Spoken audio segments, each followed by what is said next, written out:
ang Diyos ang may gagawin sa atin. Siya ang unang may gagawin at itatayo. Tayo po ay makikiisa lamang sa kanyang pagkilos. Minsan, ang misyon nagiging ambisyon. May patutunayan ako sa bayan na yan. May patutunayan ako. Kaya kong gawin ito. Kaya kong itayo ito. Kaya kong simulan ito at tatapusin ko. Salamat.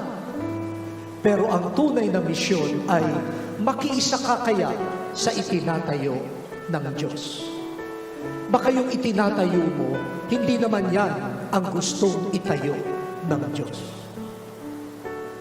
Ang tunay na misyon ay nasa pagkilatis sa kung ano ang gusto na itayo ng Diyos.